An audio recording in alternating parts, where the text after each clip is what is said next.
On va étudier maintenant le titre 3 relatif au courtage. Donc, le courtage est la convention par laquelle le courtier est chargé par une personne de rechercher une autre personne pour les mettre en relation en vue de la conclusion d'un contrat. Les rapports du courtier avec les parties sont régis par les principes généraux du louage d'ouvrage en tant qu'ils peuvent s'appliquer au contrat de courtage et en outre par les dispositions suivantes. Même lorsqu'il n'est constitué que par l'une des parties, le courtier est tenu envers chacune d'elles de présenter les affaires avec exactitude, précision et bonne foi et de les renseigner sur toutes les circonstances relatives à l'affaire. Il répond envers chacune d'elles de son dol ou de sa faute.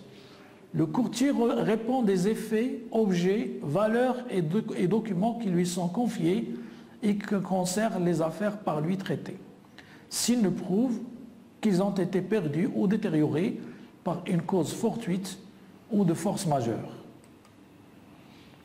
Lorsque la vente a eu lieu sur échantillon, le courtier doit conserver l'échantillon de la marchandise vendue jusqu'à ce que la marchandise ait été définitivement agréée ou l'opération terminée.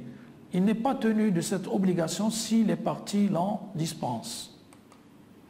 Le courtier qui n'indique pas à l'une des parties le nom de l'autre contractant sera responsable de l'inexécution du contrat et en l'excluant, il est subrogé au droit de la partie envers l'autre contractant.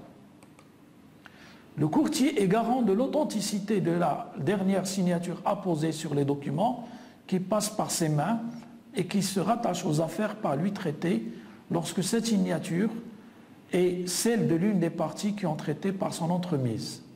Le courtier est garant de l'identité de ses clients. Le courtier ne répond ni de la solvabilité de ses clients, ni de l'exécution des contrats passés par son entreprise, ni de la valeur ou de la qualité des objets sur lesquels portent ces contrats, s'il n'y a dol ou faute à lui imputable. Le courtier répond de l'accomplissement de l'obligation solidairement avec son client lorsque, indépendamment de sa rémunération, il a un intérêt personnel dans l'affaire. Le courtier qui a un intérêt personnel dans l'affaire est tenu d'en prévenir les parties contractantes. En cas de manquement, il est passible des dommages et intérêts. La rémunération du courtier est due dès que le contrat a été conclu par son entremise ou par suite des indications qu'il a fournies aux parties. Lorsque le contrat est conclu sous conditions suspensives, le courtier n'a droit à rémunération que si la condition se réalise. Si la rémunération promise est hors de proportion avec le service rendu, la réduction peut être demandée, hormis le cas où cette rémunération a été stipulée ou payée après la conclusion du contrat. Lorsqu'il a été convenu que les dépenses du courtier lui seraient remboursées, elles lui sont dues alors même que le contrat n'aurait pas été conclu.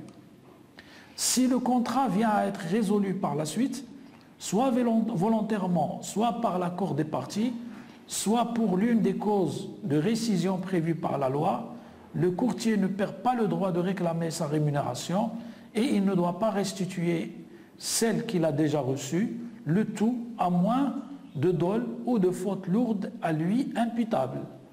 Le courtier qui a sciemment prêté ses services pour des opérations illicites n'a droit à aucune rémunération.